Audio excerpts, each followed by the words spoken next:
Arranco. Bienvenidos a todos los que participan hoy del Vistage Live, un espacio creado para poder atender las necesidades de nuestros miembros. Vamos a chequear antes de empezar que están escuchando correctamente. Los que no tengan sonido, solamente los que no puedan estar escuchándome en este momento, les pido que escriban en el chat que se encuentra abajo en la pantalla, dice preguntas o Q&A, Q-I-A, y solamente si no están pudiendo escucharme, escriban en el chat ahora y les podemos brindar asistencia personalizada. Parece que esto anda bien. Les comento cómo es la metodología. Vamos a tener 1 hora. Soy muy puntual y quiero asegurarme que a las 19 a más tardar terminamos. Si las preguntas las agotamos antes, terminamos antes. Y las preguntas las van a poder hacer únicamente escribiéndolas en este mismo espacio, el chat que dice preguntas o que dice Q&A. No hay otra manera, así que ustedes no van a poder ser escuchados, no van a poder ver. Para hacer las preguntas, les agradezco que hagan la pregunta entera antes de presionar Enter, que no me manden la pregunta en una o dos envíos distintos, sino que me lo manden en un único envío, me va a hacer a mí la tarea más fácil. Agradezco a los oyentes que sus preguntas sean breves y agradezco a los panelistas que sus respuestas también sean breves, así despejamos la mayor cantidad posible de inquietudes. La opción de levantar la mano no se encuentra disponible porque no tienen el micrófono habilitado, así que nuevamente cualquier comentario, sugerencia o pregunta, en realidad pregunta, por el chat. Es normal con estas transmisiones que tenemos desde casa que de vez en cuando aparezca, no sé, alguna situación de intermitencia en la conexión, tengan paciencia que en general todo vuelve rápido. Y antes de arrancar les presento a nuestros panelistas. En primer lugar, Sergio Núñez, nuestro especialista en temas laborales, es abogado, fundador y titular del estudio Núñez y Asociados, asesor de empresas, miembro paritario sector empleador de diversas actividades, secretario Departamento Política Social, Unión Industrial Argentina, miembro de la OIT, sector empleador, miembro del Tribunal Arbitral de la Comisión Administradora del Río Uruguay, conferencista de diversos cursos y seminarios en Argentina. Bienvenido, Sergio, si podés así saludar con la mano. Perfecto. Muchas gracias por estar acá. Alicia von der Wettern, nuestra especialista en comunicación y gestión de crisis o crisis management, es licenciada en Relaciones Públicas de la UADE, continuó su formación a través de la participación en seminarios y talleres de coaching, contenidos y cultura, fue nominada 2 veces como mejor profesional de relaciones públicas. Durante más de 35 años asesoró a empresas e instituciones en crisis management y estrategias de comunicación institucional. Si nos saludas entonces, Alicia, muy bienvenida, gracias por estar acá. Y por último, Daniel Lechtman, nuestro especialista tributario, asociado en Lisicki, Litvin y Asociados, contador público, docente en la Cátedra de Teoría y Técnica Impositiva en la Facultad de Ciencias Económicas de la UBA, ex docente en Cátedra de Teoría y Técnica Impositiva de la UP, docente en el área tributaria de la Federación Argentina de Consejos Profesionales de Ciencias Económicas, autor de trabajos en revistas especializadas, conferencista en temas de especialidad tributaria en instituciones públicas y privadas. Muy bienvenido, Daniel, si puedes saludarnos, genial. Yo soy Alejo Cantón, ya tenemos unos cuantos participantes, voy a empezar a tomar las preguntas, así que no sean tímidos. Y estamos listos para empezar. Muy bien, ya tenemos la primera pregunta para Sergio. Las suspensiones bajo el artículo 223 bis, esta pregunta de Fernando, ¿tienen que tener un monto mínimo o relacionado al sueldo habitual? El 223 bis, que es la única herramienta que quedó vigente para poder morigerarle la carga laboral, no tiene un monto mínimo. Sin perjuicio de eso, hay un común denominador, tanto en la entidad sindical como en los ministerios, que se está hablando en general del 70% de la remuneración bruta como asignación no remunerativa. Esto, después, si da el tiempo y hacemos alguna cuenta, una asignación del 70% puede representar un 50% de ahorro en lo que significa el costo de personal y cargas sociales debido a la incidencia que tiene esta tributación. Ok, muchas gracias, Sergio. tengo una pregunta para Alicia. ¿Cómo manejo al personal que no está queriendo venir a trabajar en mi empresa por miedo o por estar aprovechándose de la situación?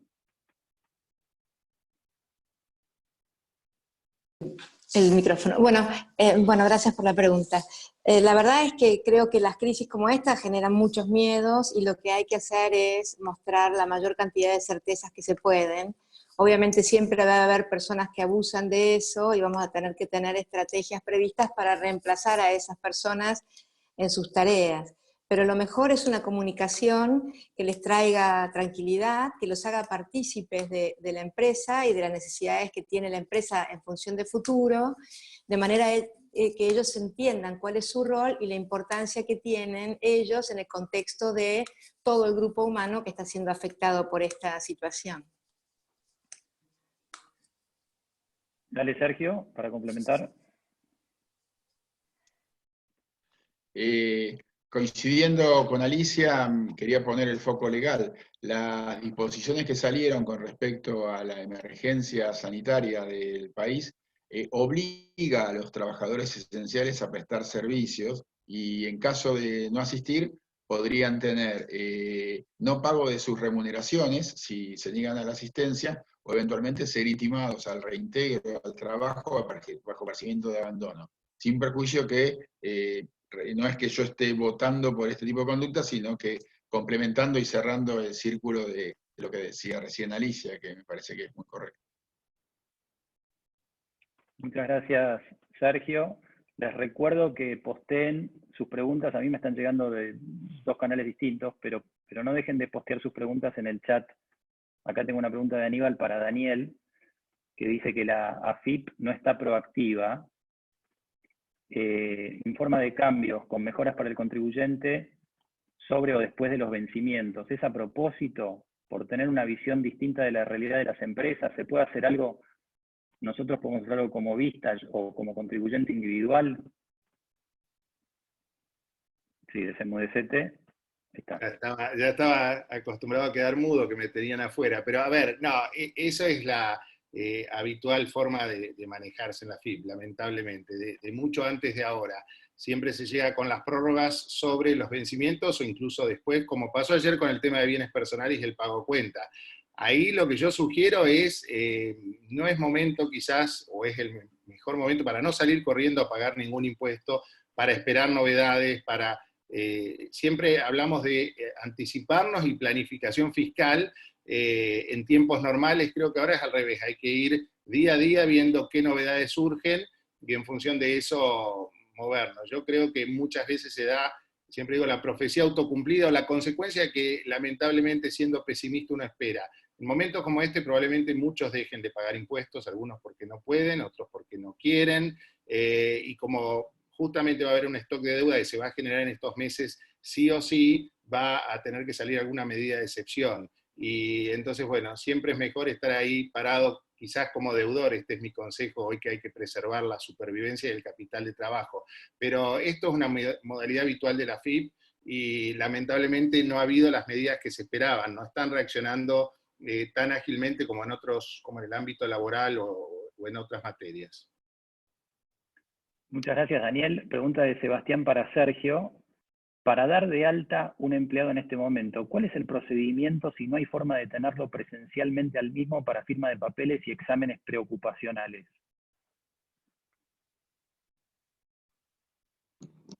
Interpreto que la pregunta debe ser de una empresa dedicada a trabajo esencial.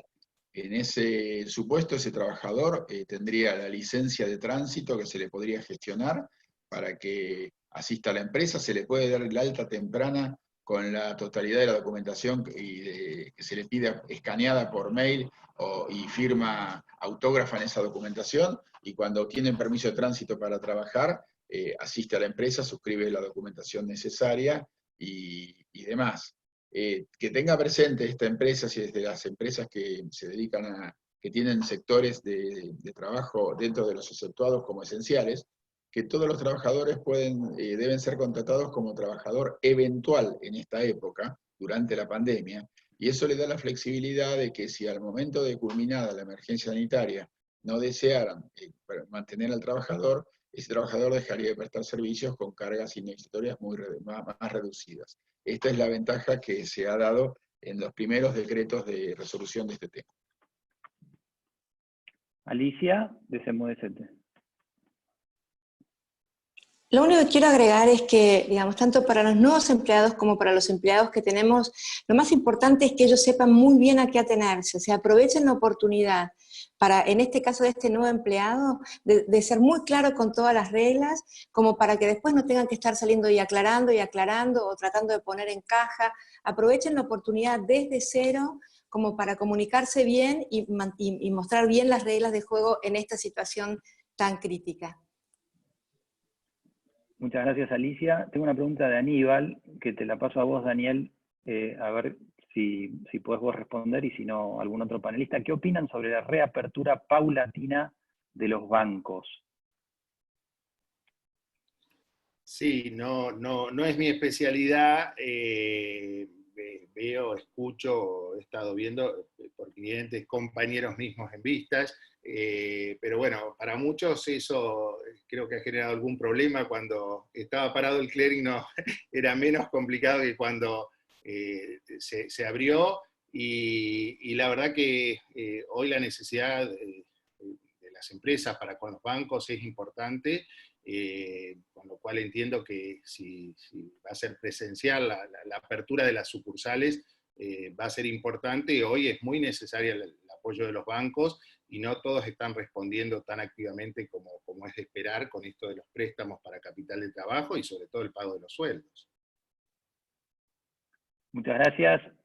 Una pregunta de Diego para Sergio. ¿Cómo se va a articular el depósito del SMBM para los sueldos de marzo? ¿Hay que presentar algún formulario? ¿Hay fecha cierta? ¿Depositan en la cuenta de la empresa o del empleado? De CEMUDCT, Sergio. Supongo que está refiriendo a las asignaciones que ha establecido en el decreto 332/2020 el Poder Ejecutivo Nacional. En ese caso, bueno, hay que hacer el trámite ante el Ministerio de Trabajo. Ese trámite está pendiente de reglamentación, supongo que entre hoy y mañana saldrá. Yo tengo referencias de que hay gente que está trabajando en eso. Las transferencias van a ir directamente a la cuenta del trabajador, y va a ser tomado como pago a cuenta, como si hubiera pagado la empresa. Y la empresa pagará la diferencia entre el pago realizado y el salario real del trabajador. No obstante, la empresa tiene que evaluar y ver, primero, que a los esenciales no le va ningún beneficio, pero si no fuera esencial y hubiera estado con una merma sustancial de trabajo a partir del 20 de marzo, o cerrada directamente, le va a corresponder, si tiene hasta 25 trabajadores, un subsidio por trabajador de hasta el 100% del salario mínimo vital y móvil, que es el SMBN que leíste. Y si tiene de 26 a 60, un 75, y si tiene de 61 a 100, un 50% del salario mínimo vital y móvil. Esa es la escala de beneficios. Ok, gracias, Sergio. Fernando tiene pregunta para Daniel. ¿Hay algún avance concreto para que el Estado nacional, provincial y o municipal comience a aceptar facturas de crédito electrónicas? No, todo esto quedó muy parado y ralentizado con la crisis previa, y en este contexto mucho más. No sé si se refiere a que uno pueda cancelar obligaciones fiscales con facturas de crédito electrónica. Eso lo veo casi como un milagro, pero no. Hoy en la pregunta anterior me quedó pendiente, creo que decían qué puede hacer Vistas respecto de esta lentitud de todos los organismos fiscales respecto a las medidas que todos esperamos, desde ya que puede, por los canales en que puede llegar a generar algún tipo de reacción, plantear la inquietud, pero así lo hacemos las entidades profesionales que permanentemente venimos reclamando por nosotros y por nuestros clientes. Tampoco los contadores somos inmunes y tenemos que seguir trabajando y llegando a todos los vencimientos, y nuestros clientes hoy no tienen el dinero, es un escenario de frazada muy corta, y están a la espera casi desesperada de normas que tiendan a flexibilizar o postergar los vencimientos, y flexibilizar, digo, algunas condiciones, requisitos o consecuencias indeseadas que generan los incumplimientos. En este sentido, lo único que hay hoy es la postergación hasta el 30 de julio de los planes permanentes, los planes cortos que sirven para cancelar obligaciones corrientes y que frente a algún vencimiento, si uno todavía tiene margen de maniobra en ese sentido y posibilidad de presentar algún plan, bueno, la posibilidad de diferir el pago y no tener que hacerlo íntegramente a su vencimiento. Pero obviamente es muy tibio lo que fue postergación de moratoria respecto a un stock de deuda el 30 de noviembre, no ha salido ninguna otra cosa nueva de las que estamos esperando. Muchas gracias, Daniel. Tengo una pregunta para Alicia, que tiene que ver con cómo hago, digamos, cómo mantengo la relación con los proveedores ante el quiebre de la cadena de pagos. Yo no cobro, no puedo pagar, y cómo preservo ese vínculo. Sí, yo creo que lo más importante es poder tener una conversación con ellos y decirles claramente cuál es la situación y escuchar a lo que ellos también les está pasando y tratar de buscar soluciones conjuntas de manera tal de que, digamos, en otra época buscábamos soluciones win-win, en donde los dos ganáramos.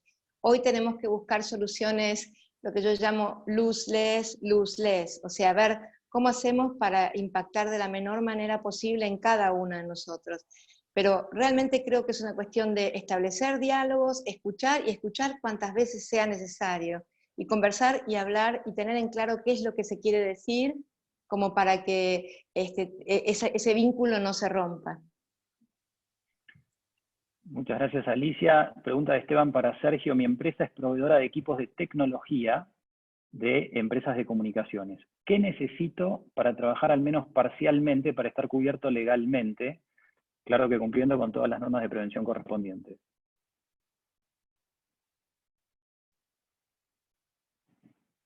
Lo que nosotros aconsejamos, y está funcionando muy bien, es, siendo una empresa de telecomunicaciones, es uno de los exceptuados, y como tal debe poder seguir produciendo. La empresa debe requerirle por una carta circunstanciada, en la que diga expresamente la esencialidad de los equipos que le está requiriendo para cumplir su trabajo, y cuando menos identificarlos y justificarlos. Y de esa manera los podría producir y remitir, entregar o lo que sea, sobre una base segura. Gracias, Sergio. Tengo dos preguntas para Daniel. De Aldo, en el caso de monotributistas, ¿el no pago implica arriesgarse a la no prestación de la prepaga u obra social a la cual se le derivan los aportes mensuales?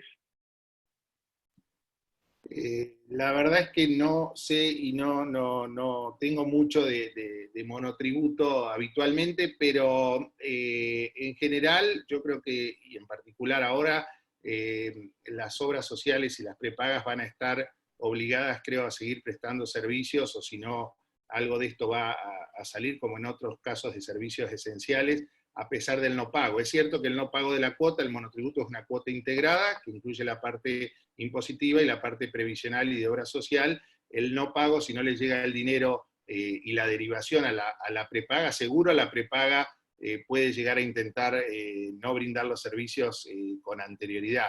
Pero entiendo que algo tiene que surgir en ese sentido también frente a esta crisis. Y tengo una pregunta de Joaquín también para vos, que es, ¿qué sucede con los planes de pago de la AFIP? ¿Los vencimientos se aplazan o hay que pagar en las mismas fechas? ¿Es conveniente pagarlo? Bueno, ahí supongo deben estar conviviendo quizás en algunos casos planes de larga data que pueden ser de moratorias anteriores, que en esos casos en la mayoría convenía refinanciarlos con la nueva moratoria, con lo cual si estaban vigentes hasta hoy y uno no los puede pagar, y mucho mejor cuidar y conservar otra vez capital de trabajo, yo los dejaría quizás caducar y poder reengancharse en la nueva moratoria, que tiene mayores beneficios incluso. Pero esto respecto de stock de deuda. De deudas corrientes y los planes cortos, de noviembre del año pasado, lo que yo sugiero es que si no hay dinero, no alcanza para los compromisos esenciales, para pagar sueldos y demás, hay que pedir un stop debit, porque la AFIP no solo alguien dijo el 26, que fue el segundo vencimiento de las cuotas del mes pasado, incluso en mi grupo Vista decía, no se apiada de nada la FIP, y la verdad es que eso es algo más allá de que la FIP no se apiade de nada, y puede ser cierto, pero eso es algo automático que tiene que ver ya con el débito bancario que está previsto para esas fechas, con lo cual mi sugerencia es, si no se va a pagar, stop debit, hay 3 días hábiles antes del vencimiento, que los vencimientos son el 16 de cada mes el primero y el 26, esto ya es para el mes de abril, con lo cual estar atentos a pedir el stop debit y bueno, y después ver cómo barajar y dar de nuevo, o me engancho esa deuda en un nuevo plan, de estos que hay posibilidad de adherir hoy por hoy, o espero a que caduque directamente y yo estoy seguro que acá a un par de meses va a tener que salir una amplia moratoria o extenderse la que está prevista para ahora adherir en mayo y junio, para deudas más corrientes de estos últimos meses. Ok, gracias Daniel. Tengo un par de preguntas para Sergio. ¿Cuál es la merma significativa para los beneficios de la 332?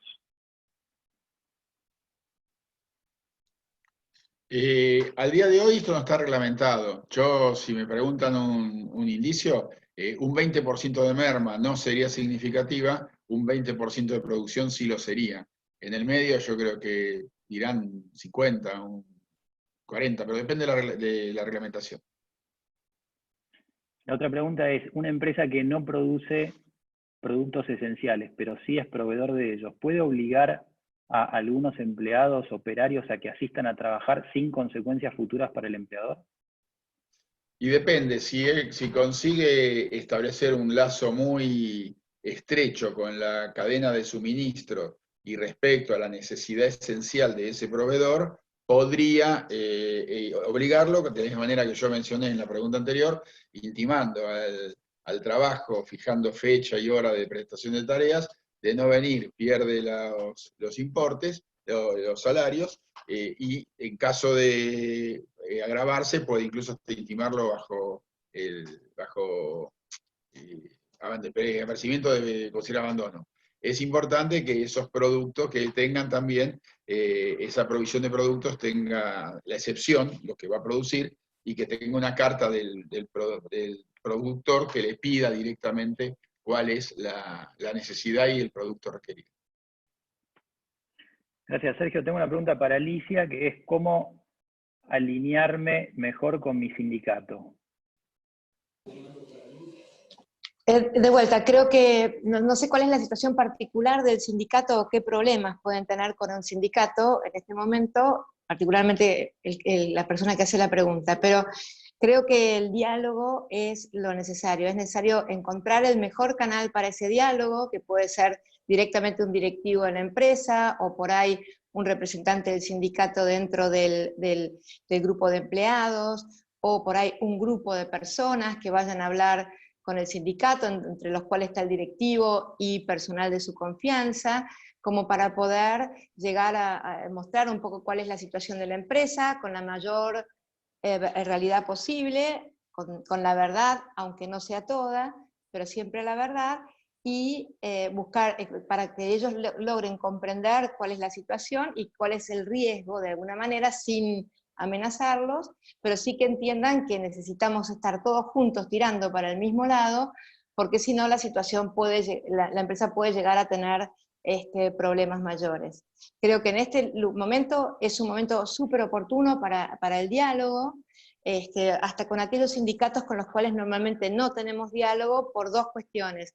Uno, por la crisis, pero además porque los sindicatos están muy alineados, la mayoría de los sindicatos están muy alineados al gobierno, apoyándolo y no haciendo ni lío en la calle, ni paros, ni nada. Entonces creo que hay como un ámbito propicio para que ellos se sumen a las necesidades de la empresa en un contexto que excede a las posibilidades del gobierno y que es un tema de salud pública, ¿no? O sea que me parece que este sería el mejor de los escenarios. Alicia, tengo una que es parecida, ahí te doy, Sergio, déjame que expando y después vuelvo a vos, pero es parecida. Ahora, hablando de empleados, dice, estoy en una situación complicada, pude pagar sueldos, o voy a poder pagar sueldos ahora los de marzo, el mes que viene ya no. ¿Cuán positivo es contarles a mis empleados la cruda verdad de lo que está pasando?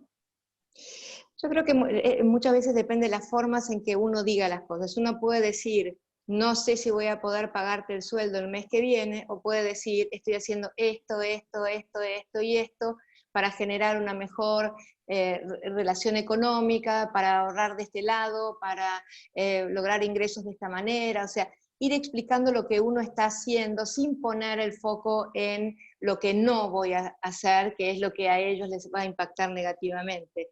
Entonces creo que yo siempre recomiendo que el mensaje de crisis tenga 4 partes. Uno es qué pasa, cuáles son las consecuencias, cuáles son las causas, y qué estoy haciendo, pero fundamentalmente qué estoy haciendo para resolverlo. De manera tal de que la persona que puede llegar a estar angustiada, que hoy está contenta porque está cobrando su sueldo, contenta entre comillas por supuesto, ¿no? Pero que hoy está de alguna manera tranquila por los próximos 2 o 3 días, como estamos viviendo todos casi en el día a día, no generarle una angustia a futuro que la tenga todo el mes mal. Entonces, ir conversando con ellos, contándole qué se está haciendo para mantener a la empresa en movimiento. Y Sergio, vos ibas a agregar algo a esto, porque la próxima pregunta que tengo también es para vos, así que si querés comentar y después te pregunto. Muy cortito, de la pregunta anterior respecto del sindicato, coincido con todo lo que dijo Alicia, pero además me ha tocado intervenir haciendo hincapié muy fuerte en que ha cambiado el paradigma de la relación laboral entre sindicato, empresa, empleado.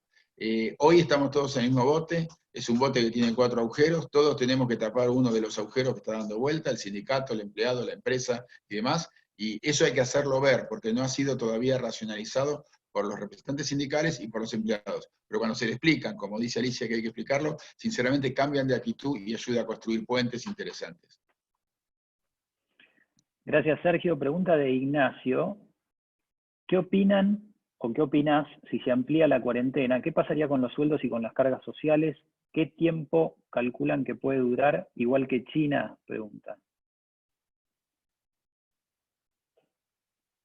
Sí, por eso, Sergio. Médicamente, ¿qué pasa si se amplía o no se amplía? Se imaginan que no estoy en condiciones de opinar. Por cómo se vino manejando el gobierno en toda esta crisis, sinceramente vamos a tener que ir con el día a día. Para dar solo un ejemplo, en el decreto 332 que salió ayer al mediodía, entre antes de ayer y ayer al mediodía, tuvimos 5, 6 o 7 papers distintos como borradores definitivos de decreto, casi hasta con número, lo único que le faltaba era el número. Y venían nuevas versiones con nuevos cambios hasta que salió publicado ayer, que fue el último. Creo que si esto se alarga y toma todo abril o eventualmente toma parte de mayo, me parece que se va a ir relajando el cerrojo, liberando algunas actividades y otorgando más beneficios a otras que puedan acreditar un perjuicio. Particularmente los lugares de recreación y demás, que creo que van a ser los últimos en relajar la cuarentena o el aislamiento. Gracias, Sergio. Pregunta de Aníbal para Daniel, que dice, tu prudente consejo de postergar los pagos de impuestos, ¿abarca también los anticipos? Los anticipos de ganancias que no van a existir, pagarlo puede ser suicida o confiscatorio, en fin, tengo diferentes versiones de esta misma pregunta. A ver, mi consejo es tratando de sobrevivir, de preservar el capital de trabajo y ante cada vencimiento evaluar adecuadamente las consecuencias que la no presentación o la no presentación y no pago implica. Si uno no presenta, en algunos casos, y ahora vuelvo a los anticipos, el riesgo es que me den de baja el certificado PYME y no pueda acceder a la moratoria o algún otro beneficio, o no pueda, si hubiera posibilidad de importar o sobre todo exportar, que me frene algún despacho por tener deuda con el fisco, si contrato con el Estado, le vendo al Estado más ahora que nunca, que no me pague por tener deuda. Entonces hay que ver las consecuencias de cada incumplimiento y en función de eso evaluar las prioridades. No obstante, yo creo que hay que verlo esto también día a día e ir recalculando justamente en función de eso y de las novedades que haya respecto de los vencimientos por parte de los organismos fiscales que, como dijimos, están muy demorados. Ahora, el anticipo es muy particular porque yo tengo el derecho a ejercer una opción para ingresar menos anticipos si preveo en términos normales que este año no me va a ir tan bien como el año base, el año en virtud del cual pagué más impuestos y calculé los anticipos, con lo cual ejercer esa opción es un derecho para todos, es muy automático, muy sistémico, yo preveo que voy a ganar menos, que voy a tener por ende menos anticipo para ingresar, y el único castigo que prevé la norma, ahí freno el incumplimiento al vencimiento y la posibilidad de cualquier reclamo, que hoy no los hay, y no va a haber por estos meses embargos y apremios en ese sentido, pero el único castigo que prevé la norma, y está expresamente previsto, es que si mañana me da impuesto cuando yo estimé que no me iba a dar, tengo que pagar los intereses por el plazo transcurrido entre el vencimiento del anticipo y el ingreso del saldo en la declaración jurada. Con lo cual, con los anticipos, yo sugiero ejercer la opción en cualquier caso. En última instancia, el castigo está previsto y son los intereses, y habrá que ingresarlos en un momento mejor que este seguramente. Gracias, Daniel. Tengo una pregunta de Pablo, probablemente para vos, Sergio. Decidimos pagar el 50% del sueldo de empleados. ¿Se debe hacer el recibo de sueldo por el 50% que se paga o se hace el recibo normal? ¿Cómo queda el 931? Y por otro lado, ¿se le avisa formalmente al empleado cómo nos cubrimos legalmente? Si hace el 931 por el total, va a pagar cargas sociales por el total, cuando en realidad, si no tiene para pagar el 100% de los salarios, parecería que es un poco complejo. Yo liquidaría a cuenta ese 50% que le pudo pagar, y difiero hasta último momento la presentación del 931 por si es que pudo completar algún otro pago para completar el monto. No parece, y sí iniciar urgente lo que yo dije, procedimiento del 223 bis, para sacarse las cargas sociales de encima y poder ahorrar cargas de aportes y contribuciones.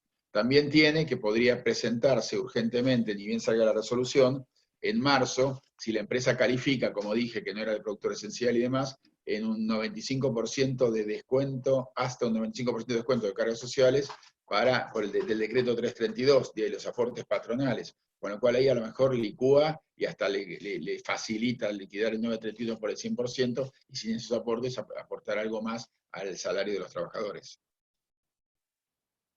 Sí, dale, Daniel.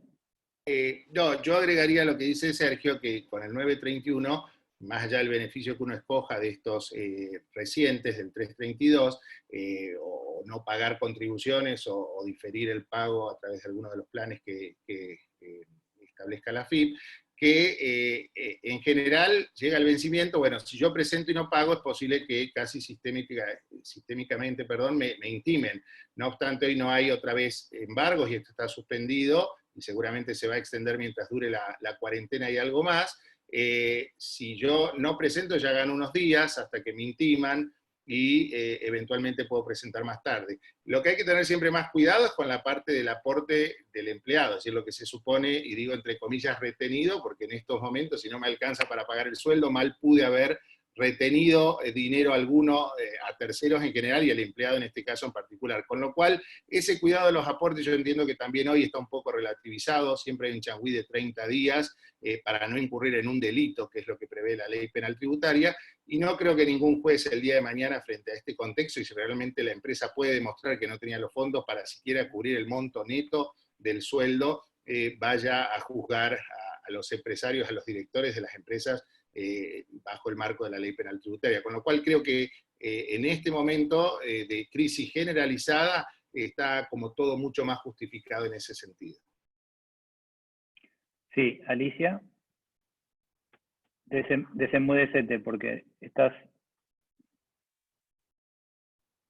Es una oportunidad o una necesidad de comunicarlo bien, esto de pagar el 50% del sueldo. O sea, yo sé que estamos todos muy preocupados por la cuestión económica, pero creo que hay que tener en cuenta la cuestión humana, que genera en casa muchas inquietudes. Entonces, recomiendo pensar bien cómo se va a explicar esto del pago del 50%, como para que la gente pueda seguir trabajando de la mejor manera posible, sin generar problemas a futuro, y ver también si esto no es una oportunidad para establecer un diálogo diferente en donde nosotros le mostremos un poco más a los empleados lo importante que es tener un ámbito de trabajo en donde todo el mundo cumpla, como para que la empresa pueda seguir adelante. O sea, me parece que es una buena oportunidad, pero también es una necesidad de comunicarlo correctamente.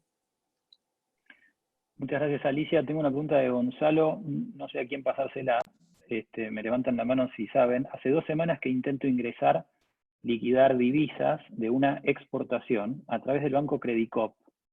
y es imposible al momento, y entramos en incumplimiento de los 5 días habilitados, ¿saben si es un problema del Banco Credicop o está sucediendo en general? ¿Hay condonación por esa falta? ¿Necesitamos el dinero para pagar salarios? Dale, a ver, Daniel. no, pobre Credicop que le cargamos las tintas, pero hoy escuché también de alguna dificultad que en otros bancos no había y la tuvo el Credicop. Yo lo que diría para el caso, no sé cómo resolverlo, pero sí que se queden tranquilos que el incumplimiento forzado al plazo de liquidación de divisas va a estar justificando la no instrucción de un sumario ni ninguna sanción en ese sentido. Es más, el Banco Central estableció la suspensión de todo trámite sumarial, pero no tengo dudas que llegado el caso esto va a tener que ser considerado porque fue alguna cuestión que excede a la empresa y a la posibilidad que tenía de hacerlo, debería quedar bien acreditado y tener todas la mayor cantidad de pruebas predocumentadas que uno pueda para poder justificar ese incumplimiento por esta dificultad con el banco. Ok, gracias Daniel.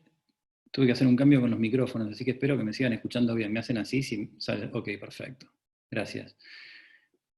Sigo con Daniel. Tenía planes de pago con la FIP que refinancié durante febrero a la nueva moratoria a 120 meses.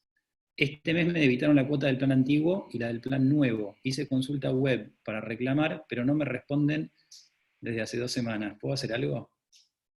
Uy, amén, más allá de lamentarse, no, a ver, me llama la atención porque como esto es tan sistémico, yo me acuerdo en mis épocas mozas que yo hacía las refinanciaciones de planes, había que hacer todos unos cálculos kilométricos para ver qué del plan que uno estaba refinanciando quedó como saldo de capital y ver en las condiciones del nuevo plan, eran laburos realmente de días enteros. Hoy eso se hace con un botón, directamente el mismo sistema de cuentas tributarias habilita la posibilidad de refinanciar un plan apretando solo un botón, con lo cual me llama la atención que no haya articulado la instrucción lógica al banco para el stop debit del plan que se refinanció. Quizás quedó muy cerca del vencimiento y no llegó a poder hacerse. La realidad es que hay que insistir tanto con AFIP como con el banco. Hoy día de oficinas cerradas es mucho más difícil esa contacto web con el organismo fiscal, con la AFIP, es muy particular,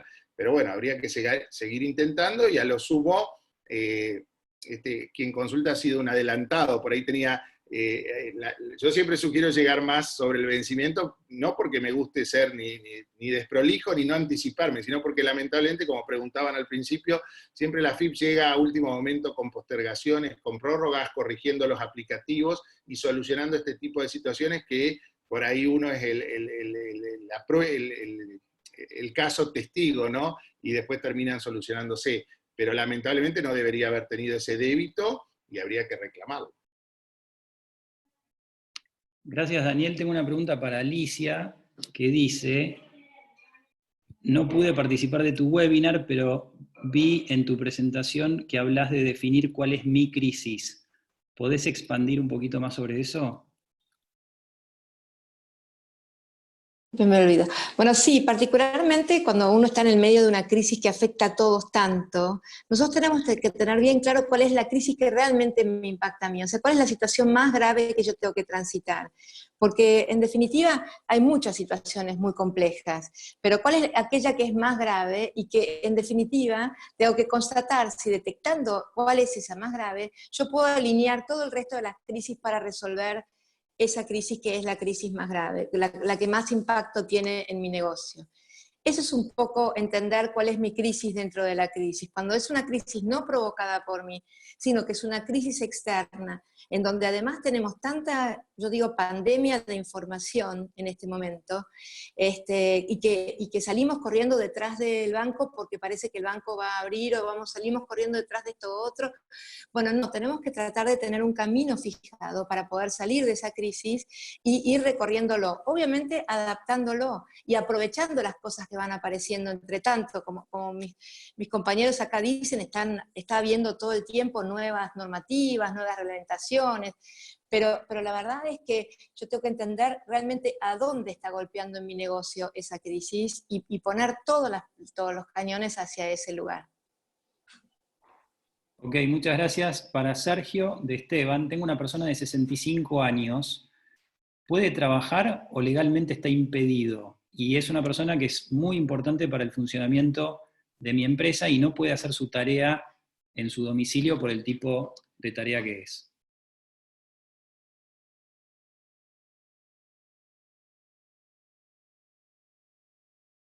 Perdón.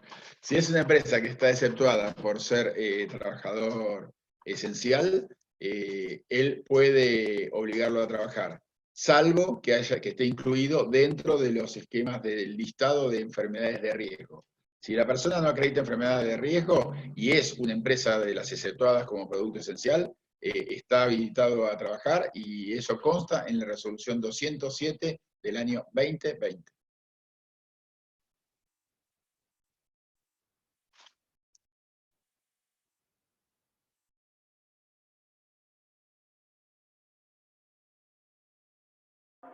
Ahí sí. ¿Qué recomienda de las moratorias que estaban, para Daniel, perdón, de José, qué recomienda de las moratorias que estaban por tramitarse? ¿Conviene esperar a otra revisión más favorable que podría salir si las restricciones se extienden?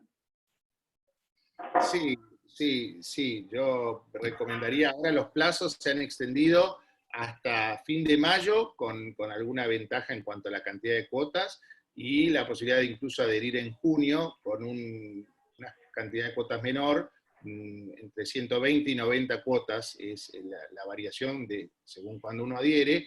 Esto era vencimiento original ahora en marzo, y si no abril.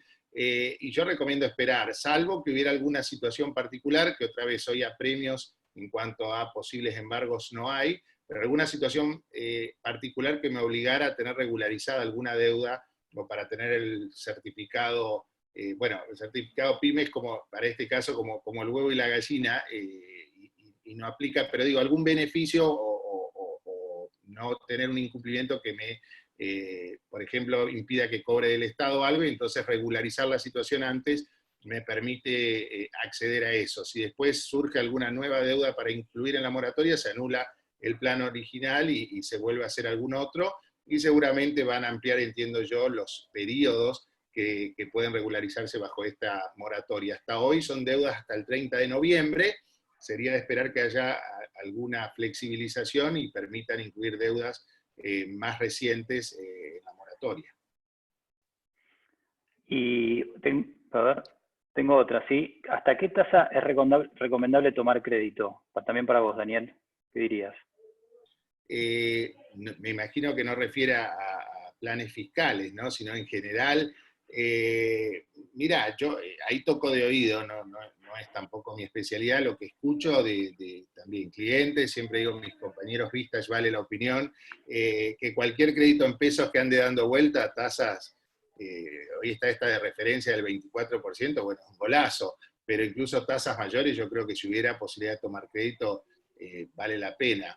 En términos de los planes de AFIP, hay, según la categoría de empresa de que se trate, tasas de 2 y los planes corrientes de algo más que 2%, con un tope de 3 porque tienen una parte que está referida a una tasa variable, y lo mismo la misma moratoria, que bueno, desde ya que es un salvavidas importantísimo y con muchas ventajas. La tasa de financiación no implica la licuación de la deuda. Muchos en general con las moratorias apostaban a que con la inflación y tasas fijas de financiación para la moratoria, después las deudas terminan licuándose. Acá prevé una tasa fija del 3% para el primer año y una tasa badlar a partir del segundo año, que se recalcula semestralmente, con lo cual van a ser tasas de mercado, que lo que no va a ocurrir es que se licúe la deuda.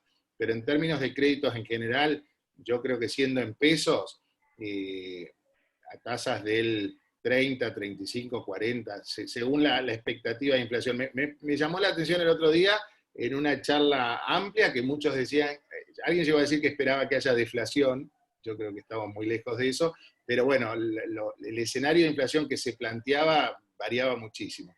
Y yo en esto, total acá no hay particularmente, o sí, economistas, bueno, sería más una pregunta para un economista. Y el economista siempre plantea distintos escenarios, así que si le pifia por mucho, después está justificado bajo ese escenario que nunca fue, ¿no? Gracias, Daniel. A ver, Sí, estoy bien. Tengo pregunta de Eugenio para Alicia. ¿Qué herramienta o apertura mental puede utilizar aquel empresario que le cuesta o que no encuentra oportunidades en esta crisis que le pegó de lleno y de sorpresa? Yo creo que siempre el trabajo en equipo es el mejor trabajo para poder abrir un poco la cabeza. Si uno trata de abrir la cabeza solito, es muy probable que le cueste mucho. Obviamente también la lectura, la participación en seminarios, escuchar, buscar estrategias. Pero a mí me parece que en una situación de crisis como esta, que está, digamos, tan a flor de piel en cada uno de nosotros, porque nos afecta empresarial, familiar, social, o sea, desde todo punto de vista, lo mejor es compartir un problema y plantearlo a ver si alguien puede ayudarme o alguien puede convencerme de algún camino que yo esté más dispuesto a escuchar o a transitar que el que a mí sola se me puede producir. Entonces, creo que la herramienta es el diálogo, el escuchar, y también una herramienta mucho más sencilla es una hoja de papel y una virome en donde dividamos la hoja en 2 o 3 partes y pongamos en una parte todos los problemas que yo tenía de antes y que no sabía que existían y que en esta crisis se hacen más evidentes. En otra columna, los problemas que surgen a partir de esta crisis, y en una tercera columna, las oportunidades que me genera esta crisis. O sea, y probablemente en estas 3 líneas vamos a tener resistencias personales, pero ayudándonos con otros a trabajar en equipo. Si no tengo grandes equipos en la empresa, buscar un familiar que sea un ingeniero, un contador, una persona que tenga una mirada diferente, o hasta un artista que mira las cosas de una manera diferente, me ayuden a mí a abrir mi cabeza y a encontrar soluciones creativas para los problemas o detectar oportunidades que se generan seguramente en situaciones de crisis. Gracias, Alicia. De Daniel para Sergio. La nueva tramitación del permiso de circulación no está incluyendo, como la anterior, a las empresas de Internet fija móvil y servicios digitales. ¿Sabés con qué documentación debería circular personal de mantenimiento indispensable?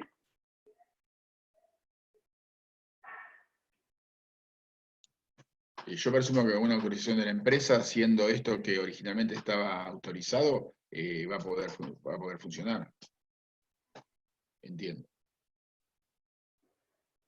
Perdón, pero pregunta por una documentación específica. No, si él se está refiriendo al certificado de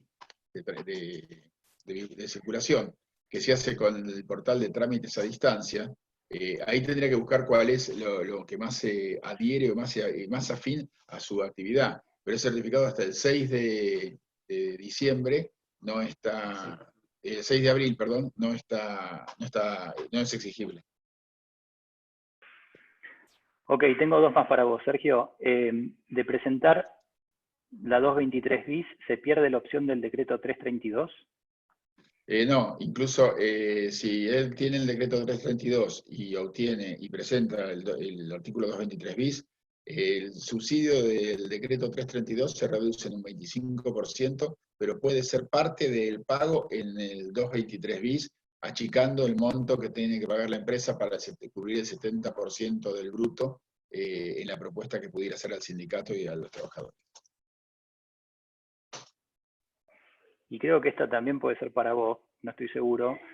Carlos consulta, Mercado Libre entregó ayer una aspiradora que había comprado 24 horas antes. Otras empresas tienen prohibido abrir sus depósitos. ¿Cuál es el criterio? Hay una resolución de la Secretaría de Transporte, creo que es la 446, que regula eso. Y además en el inciso 18 del artículo 6 del decreto 297, está permitido la entrega de mercaderías. Deberían evaluar de conseguir el permiso de circulación para entrega de mercaderías o eventualmente el de circulación también para entrega de mercaderías, pero para ir al depósito, abrirlo y entregar si es que la venta se hizo por Mercado Libre o por algún otro medio de transporte. Tienen habilitación de entrega de mercaderías. Habría que entrar en el rubro específico que ellos están para tratar de obtener esa habilitación, y si no, trabajar con Mercado Libre, que creo que la tiene. Pablo dice, no aplico para la ayuda del gobierno, pero realizamos tareas esenciales y nos están retrasando los pagos. ¿Alguna sugerencia? Si no aplica por la ayuda del gobierno, debe ser porque realiza tareas esenciales. Si le retrasa los pagos, bueno, ejecutar, intimar, lo habitual en el comercio, no veo otra alternativa. Se puede, no sé, hablar con los proveedores, tramitar el 223 bis para bajar salarios, pero parece que está preguntando por la cuestión comercial, no por la laboral, me dio la impresión. Ok, tengo una pregunta que ya hicimos que entienden que no se la respondimos, puede ser que no sepamos y tengamos que averiguar, sobre el comercio exterior, si el problema sienten que es del Banco Credicop o de la liquidación de exportaciones en general. Puede ser que no sepamos la respuesta a esta pregunta. Sí, no lo sé, realmente no lo sé. He visto más complicaciones para girar dinero al exterior, que eso es una lógica preocupación en general del gobierno, no tanto para que entren las divisas, que sería lo que necesitamos. Evidentemente hay un tema operativo que lo está frenando, pero no debería ser un problema por la situación particular, sino por el freno y el parate de también las operaciones bancarias. Ok, igual me anoté esta pregunta para ver si la podemos averiguar después. Estamos en los 9 minutos finales. Vamos a ver si llegamos a contestar todas. Les reitero, si no llegamos, voy a ser muy puntual en horario de cierre y veo si puedo contestar las que queden pendientes offline. Alejandro pregunta, tenemos el fondo de previsión de la empresa en la caja de seguridad del banco. ¿Hay algún mecanismo para que nos dejen acceder a la misma y retirar el fondo? No saben. No lo sé. Ok. Pregunta para Daniel. Tenemos en ARBA un gran monto acumulado como saldo a favor de ingresos brutos. ¿Hay algún plan en análisis en ARBA para alguna devolución efectiva y rápida?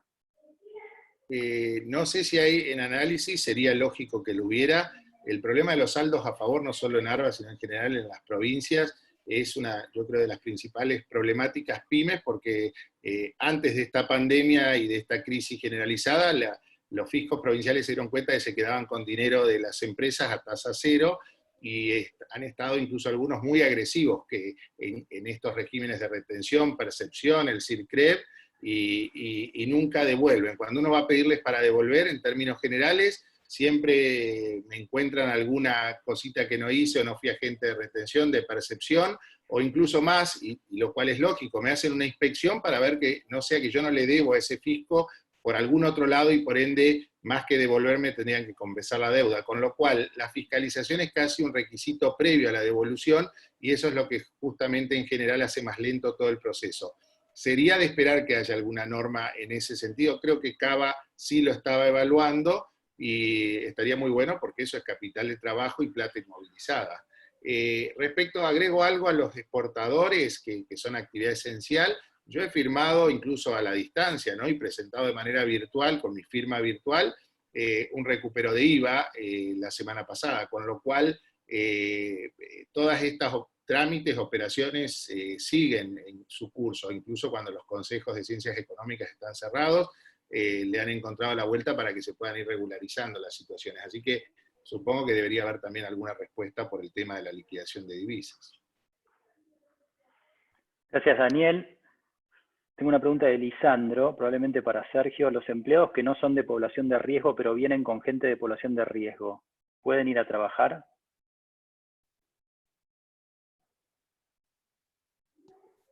Sí, pueden trabajar. Los que deberían estar aislados son los que conviven con algún contagiado que tiene una exclusión. Ok, y creo que probablemente esté para vos, de Pablo. Una empresa gastronómica, restaurantes, que además presta servicios de alimentación institucional y continúa trabajando solo en servicios de alimentación, ¿puede ser catalogada como servicio esencial y quedar excluida de los beneficios del decreto 332? Podría ser catalogada si atendiera un nosocomio, un hospital, un sanatorio, entiendo que sí. Igual hay que ver, para tener los beneficios del decreto 332, él tendría que tener o demostrar una facturación sustancialmente inferior a partir del 20 de marzo. Es probable que se haya dado ese caso. Si se da acorde a lo que la reglamentación disponga,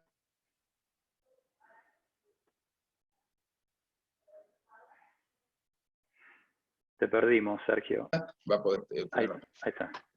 ¿Voy de nuevo? ¿Me escuchan? No, está bien, se entendió al final, porque volviste. De acuerdo, gracias. Tengo una pregunta para Alicia de José. ¿Qué recomendás para una pyme que no está trabajando y tiene operarios que no pueden hacer teletrabajo para mantener la comunicación con todo el personal?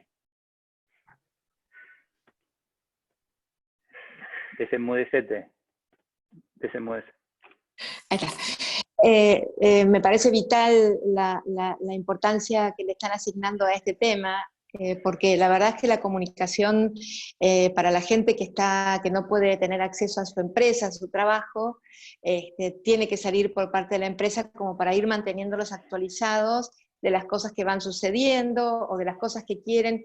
Me parece que son oportunidades para capacitar a los operarios, para brindarles material que puedan leer en sus casas o que puedan responder desde sus casas, de manera tal de mantenerlos activos a pesar de que no estén yendo a planta. Ya sabemos digamos, que la empresa está cerrada y que no está pudiendo producir, y esto tiene por objetivo fundamentalmente aprovechar este tiempo de no producción, y que de todas formas se van a estar pagando los sueldos, imagino, como para mantener el vínculo y hacer crecer ese vínculo a partir de acompañarlos en sus necesidades personales, en términos espirituales o de comunicación o de información, pero además aprovecharlo para capacitarlos en lo que querramos, para alcanzarles material que les permitan a ellos funcionar mejor a futuro. Creo que es una muy buena oportunidad, dentro de lo malo que es la situación, de de mantener un canal abierto y un canal que los haga crecer a ellos como empleados de la empresa. Muchas gracias, Alicia. Tengo una pregunta de Santiago, probablemente para Sergio, aunque por ahí tal vez Daniel puedas complementar. Dice, tenemos una sociedad con 67 empleados, otra con 71 y una con 20. Conocemos la escala de 25 a 60 y más de 100 para el repro. ¿Podremos transferir empleados de una sociedad a otra para estar con las 3 por debajo de las 60 personas? ¿O se puede hacer algo para la de 67 personas que por una diferencia menor, la diferencia de dinero es muy grande? Me da la impresión que la transferencia de personal va a generar eventualmente costos asociados, va a implicar problemas contables porque no se van a imputar en el centro de costos adecuadamente el tema. Si se advierte la transferencia podría haber algún tema, y por otra parte la diferencia de beneficio de 60 a 76, creo que era entra uno en el segundo escalón, otro en el tercero, no creo que sea tan sustancial, dependiendo, habrá que ver qué cantidad son 70 personas, 80 personas, no creo que sea tan sustancial esa diferencia, ese 25% de diferencia, para que para que se justifique una movida de esa naturaleza. Sí presentaría un programa por cada empresa, asumiéndolas como independientes, en tanto y en cuanto sea una empresa que no sea de las esenciales y tenga reducción de salarios básicamente, ¿no? Yo agrego algo rápidamente, yo lo pensaba al revés, digo, el riesgo que nos consideren, o en este caso puntual, los consideren grupo económico. Hay muchos beneficios, como los beneficios pymes, que al principio la CEPYME no tomaba en cuenta empresas de un mismo grupo a los fines de establecer los parámetros que los categorizaban como pequeña, mediana, tramo 1, 2 o gran empresa, y este último año lo empezó a hacer. Acá el riesgo, faltaría, me imagino que esto se reglamente y la letra chica, sea que consideren el peor escenario, y que es una sola gran empresa o un grupo de 100 y tanto de empleados y pueda quedar afuera de los beneficios, aun cuando sean entes jurídicamente independientes, ¿no? Muchas gracias, Daniel. Voy a tomar una última pregunta porque estamos en hora, y les recuerdo que las que me quedan por contestar las vamos a tratar de responder offline, porque tenemos identificados a las personas que hicieron la pregunta. Entonces, esta última entiendo que es para Sergio, de Gonzalo. ¿Cómo se realiza el proceso preventivo de crisis al que hace referencia el DNU 332/20 para las empresas de más de 100 empleados para poder tener el beneficio de la reducción del 95%?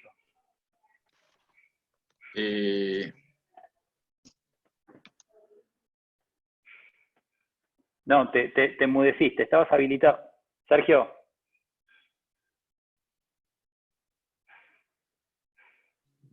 Ahí sí. Ahora sí. Me repetí la pregunta que me quedé con el... ¿Cómo se realiza el proceso preventivo de crisis al que hace referencia el DNU para empresas de más de 100 empleados para poder acceder al beneficio del 95% de reducción?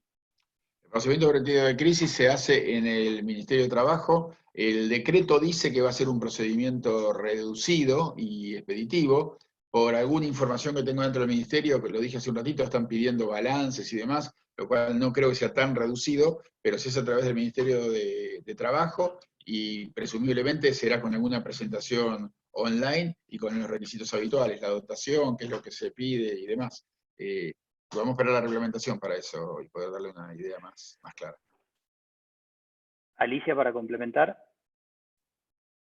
Para complementar, simplemente yo siempre les sugiero a las empresas que cuando están empezando con una iniciativa de este tipo, que incluyan la comunicación en todos los aspectos de que implica este trámite o las reuniones que significan, las decisiones que se toman, de manera tal de que esto impacte de la menor manera posible dentro de lo que queda de la empresa, todos los que quedan, o sea, que puedan evitar pánicos, que puedan evitar sustos, que puedan evitar salidas de gente que no quieren que se vaya, o sea, que puedan evitar pérdida de clientes, que eviten pérdida de proveedores, o sea, realmente integrar la comunicación a cualquier estrategia de crisis legal que decidan implementar. Bueno, estamos en hora. Muchísimas gracias a todos los que participaron. Si quieren conectarse mañana, misma hora, mismo canal, por el mismo link pueden entrar. Si les gustó, compartan. Gracias, Sergio. Gracias, Daniel. Gracias, Alicia. Buenas noches a todos. Que estén bien. Buenas noches, un placer. Gracias a todos. Chao, gracias.